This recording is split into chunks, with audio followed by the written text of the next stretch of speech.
Halo guys, Assalamualaikum warahmatullahi wabarakatuh. Salam sehat untuk kita semua. Nah, teman-teman, mari kita dengarkan penjelasan dari dokter SPOG-nya langsung atau dokter spesialis kandungannya tentang apakah boleh ibu hamil lahir dengan dirangsang. Oke, kita dengar sama-sama ya. Orang melahirkan dirangsang. Halo, jumpa lagi dengan saya. Pada kesempatan ini, saya akan sedikit memberikan pengetahuan. Yuk, kita simak. Jadi, untuk proses melahirkan pada kondisi-kondisi tertentu, bisa kita lakukan perangsangan untuk menimbulkan tanda-tanda proses melahirkan yang biasanya kita sebut dengan induksi persalinan. Jadi induksi persalinan itu kita berikan obat, umumnya kita berikan melalui jalur infus yang diteteskan mulai dosis rendah, dinaikkan secara bertahap sampai timbul tanda-tanda melahirkan. Yang perlu kita pahami betul kapan boleh dilakukan induksi persalinan. Yaitu ada dua yang harus kita pahami, ibu dan bayi. Nah, hal-hal yang bagaimana yang biasanya kita lakukan induksi persalinan? Yang biasanya dilakukan induksi persalinan atau dirangsang adalah hamil yang sudah lewat bulan. Itu pertama. Yang kedua, pecah ketuban sebelum waktunya, di mana pada saat USG air ketubannya masih cukup untuk dilakukan proses induksi persalinan. Yang ketiga, kematian janin dalam rahim. Biasanya kita lakukan induksi persalinan selama posisi janinnya normal, bukan melintang.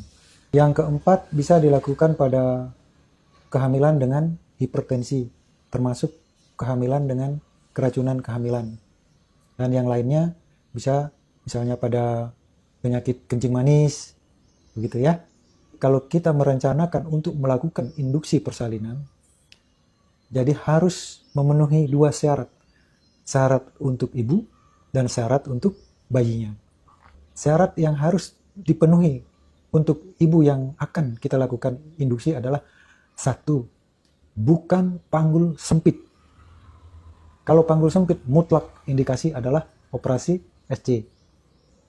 Yang kedua, bukan bekas operasi SC atau bukan bekas operasi tumor di rahimnya yang mengkhawatirkan terjadinya pecah rahimnya pada saat nanti sudah terjadi kontraksi. Yang ketiga, bukan sedang mengalami kanker serviks. Kemudian keempat, ada penyakit menular di kemaluan, yaitu herpes genitalia. Dikhawatirkan terjadi penularan virus ke bayi pada saat lahir nantinya. Begitu. Jadi itulah syarat-syarat yang harus dipenuhi untuk ibu.